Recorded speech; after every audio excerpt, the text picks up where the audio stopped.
Oxford Public School welcomes you. Myself Sandeep Nehra, your political science teacher. We are studying about chapter 13 India's external relation. यानी जो भारत के है, India's के है विदेशों के साथ, यानी फॉरेन जितने भी कंट्री हैं, हमारे पड़ोसी देश हैं या कोई अदर्स कंट्री है, उनके साथ क्या है, हमारे रिलेशंस कैसे हैं, संबंध कैसे हैं, उनके बारे में हम पढ़ेंगे। तो सबसे पहले बेसिक इंट्रोड्यूस करते हैं इसको। तो 20वीं सेंचुरी जो है हमारी 20वीं सेंचुरी जैसे ही स्टार्ट हुई है तो वर्ल्ड के अंदर क्या है, नेशन स्टेट एंड इंटरनेशनलिज्म का हम कह सकते हैं ईरा स्टार्ट हो चुका है। यानी इससे पहले क्या थे, ज़्यादातर कंट्रीज आपस में ही क्या है सेल्फ सफिशिएंट रहते थे, मतलब कि हम कहें कि जो पावरफुल कंट्री थे कुछ ही, वो दूसरे देशों को कॉलोनीज बनाए हुए थे अपने ट्रेड को। लेकिन जैसे ही 19वीं सेंचुरी स्टार्ट हुई क्या है, नेशन स्टेट और इंटरनेशनलिज्म का उदय धीरे धीरे क्या है, वर्ल्ड के सभी एशिया है, अफ्रीका है, वो कंट्रीज़ क्या हो गया फ्रीडम प्राप्त करने, उनको स्वतंत्रता मिल चुकी थी। तो अब कोई भी ऐसा कंट्री नहीं था कि जो दूसरे नेशन से अलग रह करके क्या है अपने आप को सेटअप कर सकता था। तो उनको क्या है अपने अस्तित्व को बनाए रखने के लिए, अपने को बनाए रखने के लिए, अपने ऑल राउंड डेवलपमेंट के लिए किसकी जरूरत थी, अदर्स नेशन के साथ रिलेशन की जरूरत थी। तो अदर्स नेशंस के साथ रिलेशन करने के लिए किसी भी कंट्री को क्या बनानी पड़ती है, फॉरेन पॉलिसी बनानी पड़ती है, यानी कि एक विदेश नीति बनानी पड़ती है कि हम उनके साथ कैसा व्यवहार करेंगे, अच्छा करेंगे, बुरा करेंगे जैसे भी। और साथ में आपको पता है कि 20वीं सेंचुरी जैसे ही स्टार्ट हुई उससे पहले वर्ल्ड के अंदर ये इशू नहीं था, मोनार्ची सिस्टम वर्ल्ड के लगभग क्या 80% कंट्री के अंदर मोनार्ची सिस्टम था। तो उसके साथ क्या आइडियोलॉजी भी आ चुकी थी, एक सोशलिज्म की और एक कैपिटलिज्म की।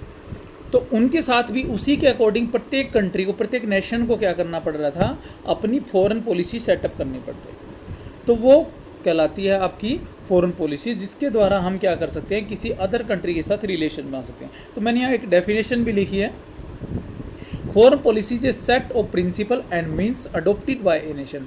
मतलब प्रिंसिपल्स का और मीन्स का क्या है, एक सेट है जो क्या है एक कंट्री अडोप्ट करता है बाय क्या करने के लिए, अपने आप को डिफाइनिंग करने के लिए, जस्टिफाई करने के लिए, श्योरिंग करने के लिए, या अपने नेशनल इंटरेस्ट यानी राष्ट्रीय हित के जो ऑब्जेक्टिव्स हैं उनको कंप्लीट करने के लिए। बस सिंपल से वर्डों में, यानी अपने राष्ट्रीय हित को, उद्देश्यों को पूरा करने के लिए, अपने आप को सुरक्षित करने के लिए, जस्टिफाइड डेफिनिट, मतलब इसमें कुछ भी लिख सकते हो। यानी कहने का मतलब है कि अपने आप को डेवलप करने के लिए अदर कंट्री के साथ जो प्रिंसिपल सेटअप करता है वो फॉरेन पॉलिसी कहलाती है। तो मैंने एक यहाँ एक पॉलिटिशियन है नॉर्मन हिल, उनकी एक डेफिनेशन लिखी है, as a substance of nations afford to promote it interest wise other nation. यानी दूसरे जितने भी नेशंस हैं उनके साथ अपने नेशनल इफोर्ट को प्रमोट करने के लिए जो सब्सटेंस होते हैं वो क्या कहलाते हैं, नेशनल पॉलिसी कहलाते हैं। तो ये तो था नेशनल पॉलिसी। यहाँ तक हम पूरे वर्ल्ड की बात करें कि नेशनल पॉलिसी होती क्या है, उसकी इंट्रोडक्शन की बात कर रहे हैं।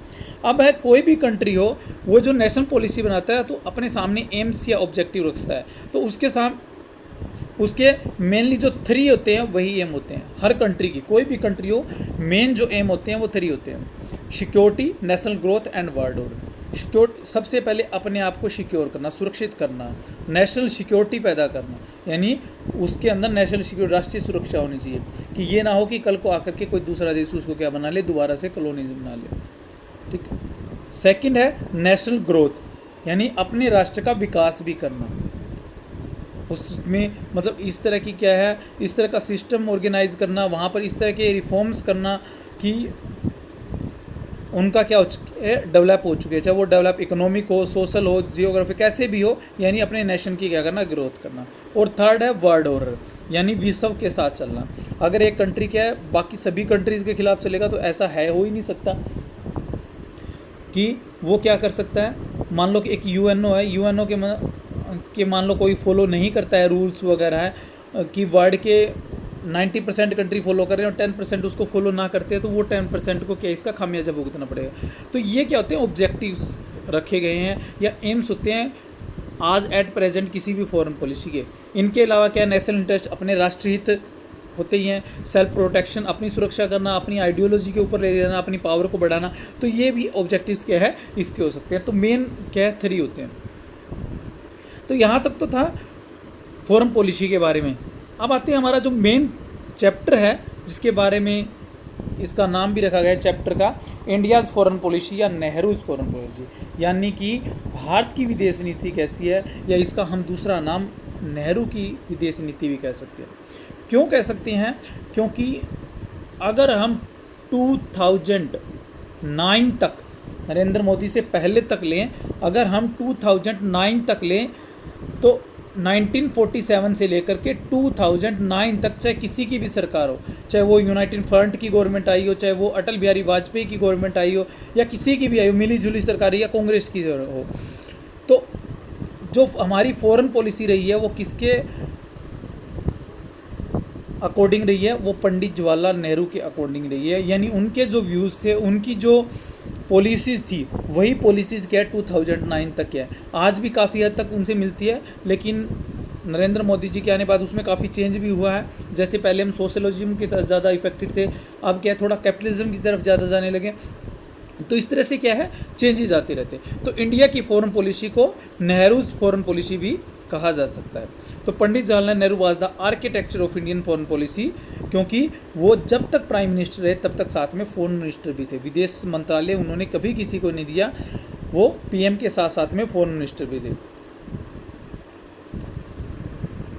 तो इसके अलावा क्या है इंडिया फॉरेन पॉलिसी का क्या है, इसके बारे में हमारे जो कॉन्स्टिट्यूशन है उसके चैप्टर 4 के आर्टिकल 51 के अंदर क्या है कुछ प्रिंसिपल दिए गए हैं, जिसके अकॉर्डिंग क्या है हमारी फॉरेन पॉलिसी बनती है। वैसे हमारे कॉन्स्टिट्यूशन में लिखा हुआ है कि जहाँ हम क्या है पीसफुली रहेंगे, पीसफुल इन्वायरमेंट रखेंगे, पड़ोसी देश जो भी हमारे नाइबर्स हैं जितनी भी कंट्रीज़, उनके साथ क्या है पीसफुल इन्वायरमेंट रखेंगे। तो इस तरह के क्या है 51 के अंदर पंचशील के बारे में भी दिया गया है। तो इस तरह के सारे क्या प्रिंसिपल दिए गए हैं, जिससे क्या है हमारी फॉरेन पॉलिसी क्या होती है निर्धारित होती है। तो कांग्रेस की सरकार रही हो, यूनाइटेड फ्रंट की 1991 में रही हो, या बीजेपी की गवर्नमेंट रही हो, तो सभी के सभी क्या है हमारी जो नेशनल पॉलिसी है वो क्या है नेहरू के जो व्यूज़ हैं उनके ही अकॉर्डिंग रही है, या हमारे जो आर्टिकल 51 के अंदर जो प्रिंसिपल रखे गए हैं उनके अकॉर्डिंग है। नेक्स्ट है determinant of the India's foreign policy.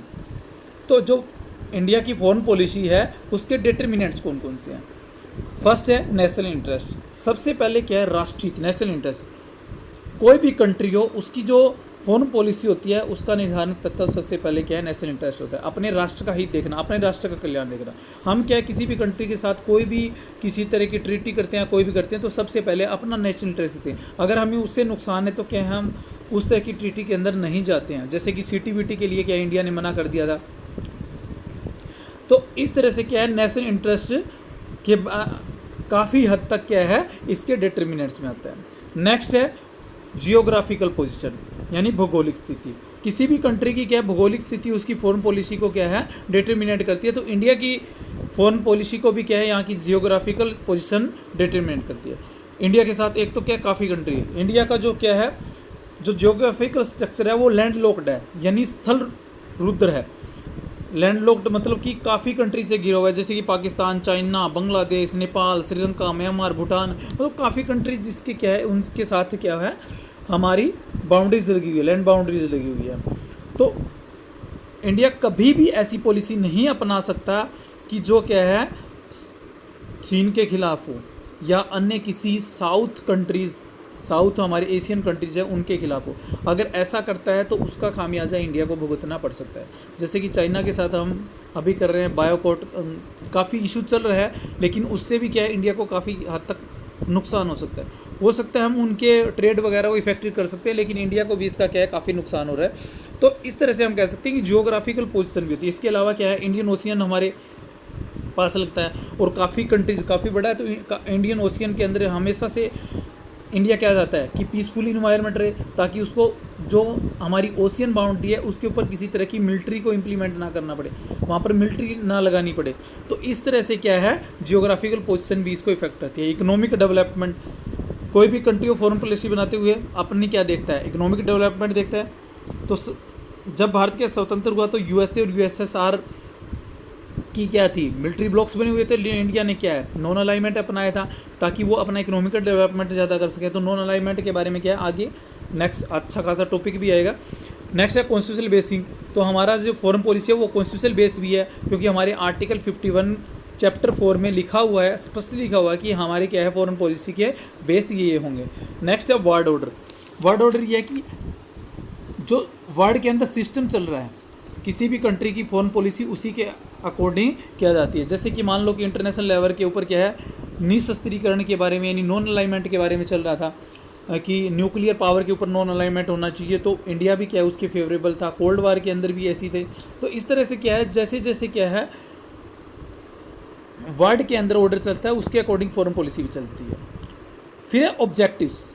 तो मेनली क्या है, 3 ऑब्जेक्टिव है। ये ऑब्जेक्टिव क्या है, वैसे नेहरू पॉलिसीज़ के हैं या इंडियन पॉलिसी के आप कह सकते हो। To maintain sovereignty of the country, कि अपनी कंट्री के लिए क्या है प्रभुसत्ता, सोवरेनिटी होती है प्रभुसत्ता बनाए रखना, कि दूसरा कंट्री उसको कॉलोनीज ना बना सके, उसकी इकोनॉमी को इतना इफेक्ट ना कर सके कि वो अपना बजट वगैरह उसके द्वारा बनाए। तो इसलिए सोवरेनिटी को बनाए रखना उसका मेन ऑब्जेक्टिव होता है, उसको मेंटेन करना। टू मेंटेन रीजनल इंटीग्रेशन भी करना है। इंडिया क्या है काफ़ी रीजनल्स को मिला करके बना हुआ है और इनके अंदर काफ़ी डिफरेंस भी है, तो हमारी रीजनल इंटीग्रेशन होना काफ़ी ज़रूरी है और इनको मेंटेन करना भी हमारा क्या ऑब्जेक्टिव है। इकोनॉमिक डेवलपमेंट करना फास्ट ट्रैक के अकॉर्डिंग, क्योंकि इंडिया 47 में है, यहाँ की पॉपुलेशन इतनी ज़्यादा है कि जल्दी से हम क्या इकोनॉमिक डेवलपमेंट नहीं कर सकते। हम बात कर सकते हैं कि इस कंट्री ने इतना केंद्रीय, क्योंकि हमारा पॉपुलेशन एक सबसे बड़ा इफेक्ट डालता है इकोनॉमिक डेवलपमेंट के ऊपर। हम ये बोल देते हैं कि जापान ने इतना इकोनॉमिक डेवलप कर दिया, चाइना ने कर दिया, क्योंकि इंडिया का जो रेशो है पॉपुलेशन का, वो इतना जो रेशो है किसी भी कंट्री का नहीं है, तो अकॉर्डिंग टू लैंड। तो इसलिए क्या है, इंडिया के इकोनॉमिक डेवलपमेंट को फास्ट ट्रैक पे लेके आना काफ़ी मुश्किल है, तो हमारी फॉरेन पॉलिसी भी इससे इफेक्टेड होती है। इसके लिए जो स्ट्रेटेजी जो अपनाई थी पंडित जवाहरलाल नेहरू ने, उन्होंने नॉन अलाइनमेंट की अपनाई थी, वो किसी भी गुट में शामिल नहीं हुए, न यूएसएसआर के अंदर न यूएसए के अंदर। तो ये आपके क्या है ऑब्जेक्टिव है। Okay, thank you.